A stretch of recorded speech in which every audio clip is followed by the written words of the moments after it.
What are you doing? I'm trying to draw SpongeBob SquarePants in the style of Pablo Picasso. Why? Hard to explain. It's just really hard. I need to focus. All right. You know you can get the computer to do that for you. Yeah, I'm using Photoshop. No, I mean, you can just type in and it'll do it for you. Let me show you. Shoop. Whoop. Wow, it's awesome. But is it awesome? Okay, so right now, thanks to artificial intelligence, I can use free online software to generate pictures in the style of any artist of my choosing. Instead of spending hours drawing, I just type in keywords and I'm given results in minutes, if not less. Not only that, but I can actually choose from a variety of different platforms to make these creations. This isn't a case of becoming dependent on a single program or tied to some predatory monthly service. From Night Cafe to DALL-E to Midjourney to Deep Dream Generator, there are myriad different options for me to choose from, and all of them are powered in some way by artificial intelligence and are all able to produce usable results. That's before I even mention all of the tools I currently use that are enhanced or can be in some way augmented with artificial intelligence to make creating art faster and easier. But at the end of the day, with this change in artistic practice, surely there must come some cost. In this lecture, I want to discuss some of the perspectives on AI art generation and discuss some of the key subjects going around on the subject. I'm going to cover the current fury that exists around AI art and the fears that it has the potential to harm artists and art more generally. However, I'm going to temper this with an overview of conversations of how AI art could just be a new tool for self-expression. Building off this initial overview, I want to dig deeper rather than entering into a debate on whether AI will either ruin art or make it better than ever.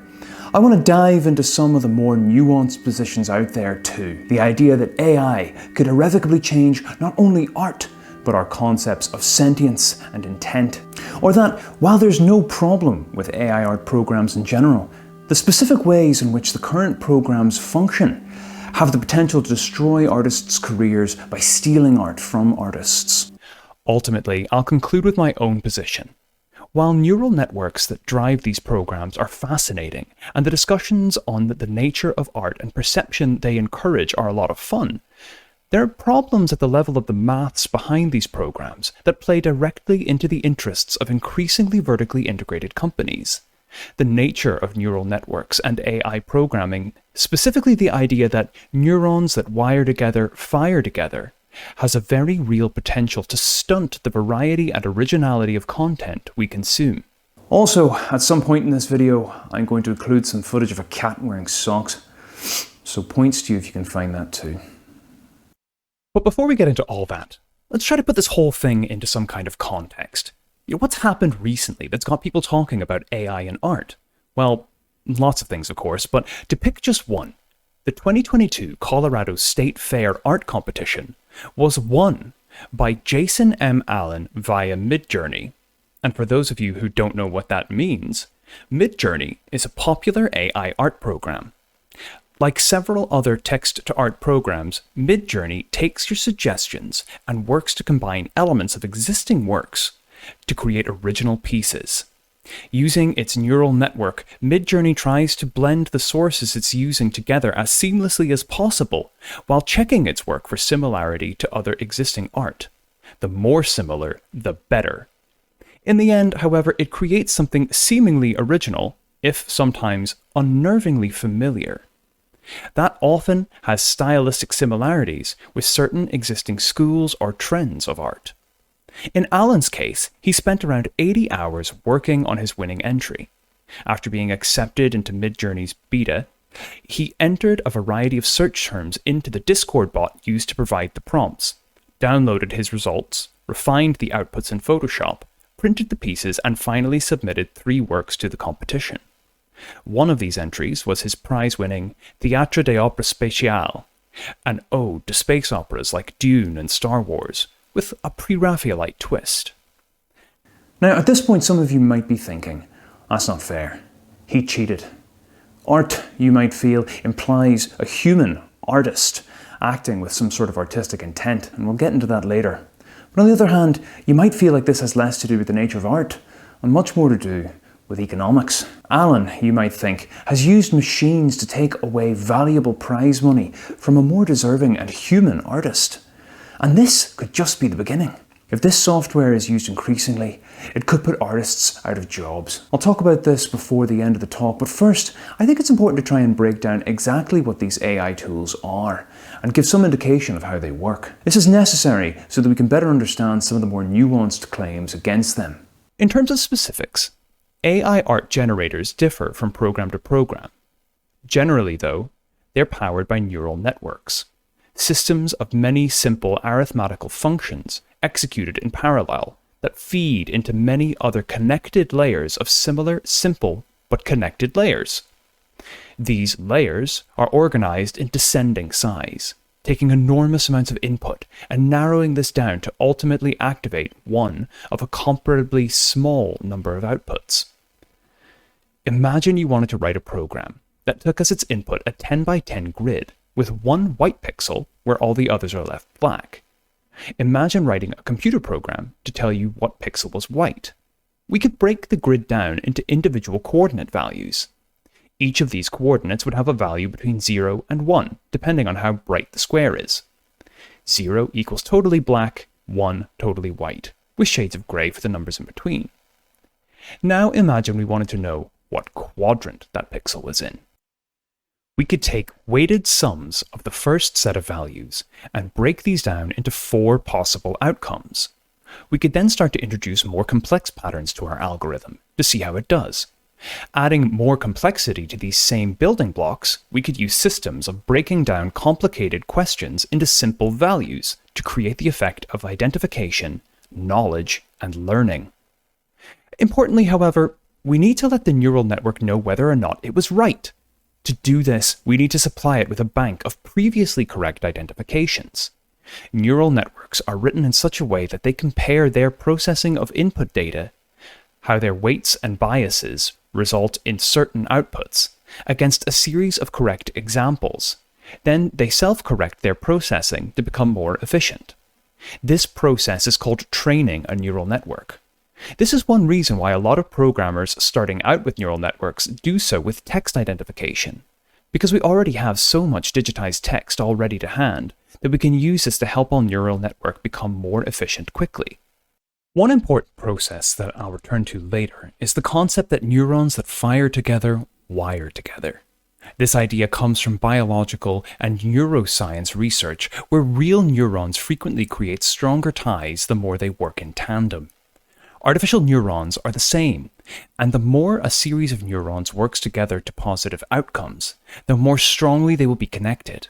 In other words, neural networks are designed in such a way that if certain combinations leads to good results, the network will become more likely to try that again in the future. This means that once a network gets good at something, it will continue to grow in that direction even faster than before. So eventually we end up with programs like Midjourney and Night Cafe that go beyond identifying the locations of pixels or what letters are or if this is a fire hydrant, and rather identify the numerical value that expresses the extent to which the pixels of an image do or do not, for instance, look like SpongeBob SquarePants, and whether or not it looks like he was drawn by Pablo Picasso. AIs like Night Cafes can be trained in many different ways, and I'll talk about that more below, exactly why that matters. Signing up to Night Cafe, for example, all you need to do is enter prompts into the program, and you'll be greeted with a selection of creations to choose from. Getting under the hood, however, there are numerous options to choose from that require speciality knowledge. Each of these settings impacts the neural network that is analyzing and feeding back into the generation of the original outputs for the program. These options are esoteric and extremely difficult to understand or get any sense of direct influence over. This is because all we're doing is affecting the way the program is teaching itself, rather than changing specific values manually. Broadly, however, we can imagine how one could use something like Google image search results, or the metadata of image titles in publicly available images, to see what pictures are which. Is the number 1 image in the Google search results for cat going to include a cat? Well, probably. But as I said, we'll get back to how publicly available images are feeding AI and how problematic this could be. For more information on this, I recommend checking out the excellent videos by 3Blue1Brown on the subject of backpropagation and artificial intelligence. At the same time, more data is always better, and for that reason, large organizations like CAPTCHA were set up to find ways of massively crowdsourcing datasets.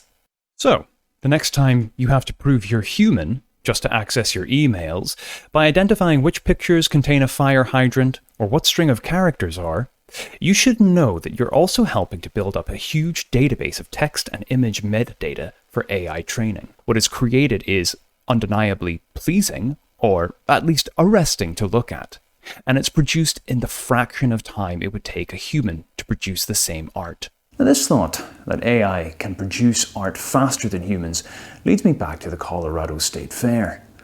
Can we really consider the outputs of these programs art?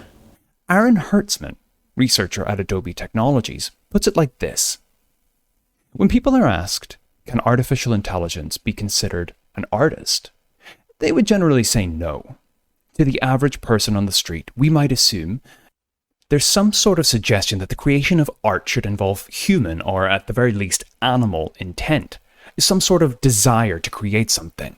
Without that desire, which these neural networks don't have, how can their outputs be considered art?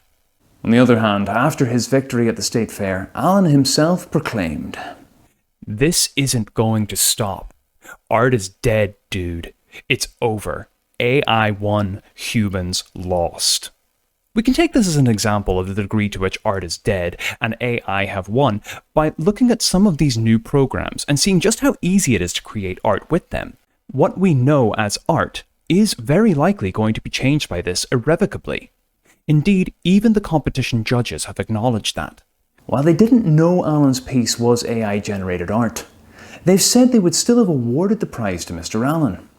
As far as they're concerned, this AI-generated piece is achieving another function of art, which is to say, generating conversations about culture and society. Maybe AI art is not what we think of as art today, but will play an important role in defining art in the future. However, there is another slightly less highbrow function of art, which is to say, serving as the livelihood for working artists. An interesting example of how AI is impacting on this side of things comes from an article by Charlie Wurzel in The Atlantic. In his piece, "I Went Viral for All the Wrong Reasons," he discusses the reaction to his using an AI-generated picture of Donald Trump for one of his articles. He was contacted and criticized on Twitter by numerous artists who were outraged that he used AI generation instead of paying an artist. Matt Bors, the cartoonist and editor of popular blog The Nib, states that this is emblematic of how technology is increasingly deployed to make gig jobs and to make billionaires richer. AI is part of that. To developers and technically minded people, it's this cool thing. But to illustrators, it's very upsetting because it feels like you've eliminated the need to hire the illustrator. Now, I can totally see where Bors is coming from, but it's difficult to see the logic behind his argument. Their claim is that Wurzel should have paid an artist because it's the right thing to do. But is it? Should we pay people to do a job just because it's morally right, even if a computer can do that job faster and better? But before we get carried away with the idea that art's dead, let's embrace instead the notion that we are, rather, having the first glance at a new tool for artistic expression. Thinking about the advanced settings in Night Cafe, getting results out of the program that are exactly what you want, or even just pleasant to look at, takes patience, if not skill. While AI art programs are certainly fun to play with, using them for specific purposes would still require a lot of finesse, maybe enough to hire an artist. This is the mindset adopted by many theorists today, including presidential professor at City University, New York, and all-round digital media theory legend Lev Manovich. He claims that in the future, AI will play a larger part in professional cultural production. Much of what he proposes is based on the previously discussed idea of computers being better at processing large datasets and seeing connections that may not be obvious for the human. Art programs like Night Cafe seem a lot less frightening and much more akin to tools when we think of them as a logical progression from our current suite of AI art-making technologies and less of a sea change.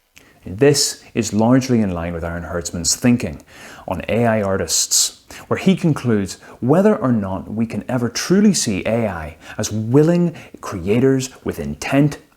This, right now, is a golden age for artists to be creating, where neural networks, power tools that can help us to express ourselves faster and more efficiently than ever before. Building on Hertzman and Manovich's ideas, it's worth considering how AI is frequently used in the creation of art today, albeit in more subtle ways. Features like Adobe's Sensei and Luminar AI's image editing software that use machine intelligence to separate sections of images and replace them with newly generated content. Another place this technology is common, perhaps the most common example, is technology such as portrait mode or bokeh enhancement and Google's Magic Eraser. Similarly to my thought example of the AI identifying squares on a grid, we can imagine how these tools work. Values are assigned to determines a photo's foreground, subject, and background. Then, based on pre-existing images that have already been meaningfully tagged as portraits, just like we discussed above, sections of the image are removed or augmented to closely resemble the images used to train the network. Now, as awesome as all this is, there is still something that I think we should be worried about. While AI tools for art are undeniably fascinating in the abstract, if we burrow down to the specifics of these particular tools, and how they work, and how they're impacting the art world today, the full impact of the consequences that they could be having becomes more apparent. As I mentioned at the beginning of this video, the way these AIs are trained is unclear, but they absolutely require input from huge amounts of art that's already been tagged in some meaningful way. This usually means accessing hundreds of millions of images online without permission from the artists, and without giving those artists any option to opt out from this process. Technologist and web culture researcher Andy Baio, reflecting on the shady practices through which leading AI art companies have trained their paid-for AI art services, has stated, "There's no question it takes incredible engineering skill to develop systems to analyze that corpus and generate new images from it. But if any of these systems required permission from artists to use their images, they likely wouldn't exist."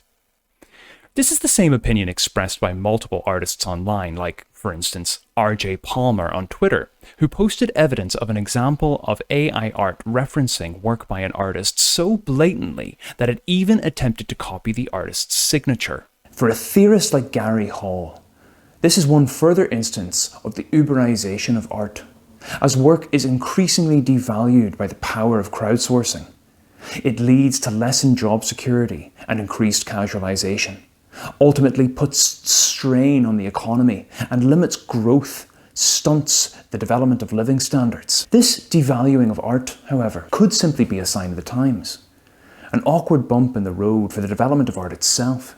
Joanna Zielinska, an experimental photographer and professor of digital media philosophy at King's College London, says that AI art is the first step in advancing beyond our current perceptions of what art can be. After discussing a staggering number of examples of artists using AI to create art, or else as the inspiration for art in her book on the subject, she concludes, "The question of what art after AI, and more broadly post-human art, could look like perhaps requires a reassessment of the standpoint from which this question can actually be asked. It requires a reflection on the cultural, social, and economic dimensions of our human practices, including that of art, with all its historical assessments, financial valuations, collective sensations, singular pleasures, and, last but not least, market and stylistic inflations." For Zielinska, AI art is not just a new tool for human users, but rather a challenge to the claim that only humans can make art, because what art can be created by AIs is something we don't yet fully understand. Zielinska uses numerous examples in her discussion of AI art, but one particularly impactful example is that of Trevor Paglen's Sight Machine, a collaboration with the Kronos Quartet and Obscura Digital. In this piece, a concert was performed in a warehouse, But above the heads of the playing band members was an enormous video screen that displayed to the audience how the band were currently being perceived and processed by a rig of AI-powered sensors and displays.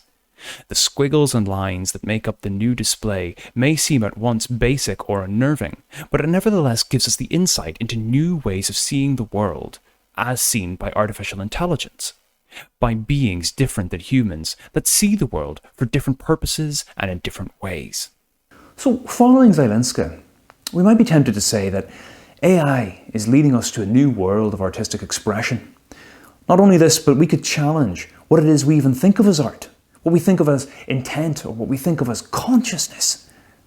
However, neural networks are still shaped by a rule. Neurons that fire together, wire together. The more something happens, the more connected these neurons become. And these neural networks are learning to become more accurate, not more creative. And they're going to continue to move in this same direction. The same thing happened with many online platforms that began as democratic creative spaces, like YouTube. As algorithms were introduced to maximize the efficiency of the platform, so too has the breadth of content on it decreased. The more AIs produce realistic and convincingly human-looking art, in other words, art that can be commodified and used by companies, the more they will produce art in that style.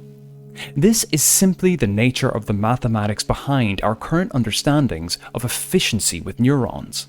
There's a possibility that AI art tools will not usher in a new era of creativity, but instead artistic stagnation, based off of advanced imitation instead of experimental creation. Now this, to me, leads to an element of art that's missing from both conversations about AI art generation and from how we understand the usefulness of AI art programs and art generation more generally. The neural networks we use have no sense of the anarchistic, antagonistic side of art that is so much a feature of what we value today. While there are elements of that present now, when AI art still provokes reactions, as in the case of the Colorado State Fair, this is a byproduct of the system and not built into the neural algorithms. As they become better at what they do, AI art generation will become increasingly stable, and as a result, far less interesting. My fear is that this will not only allow people to generate incredibly convincing art of any style they wish, but ultimately, it will limit the possibility of creation, as the neural network will continue to train itself into ever more narrow parameters of what is either good or bad art.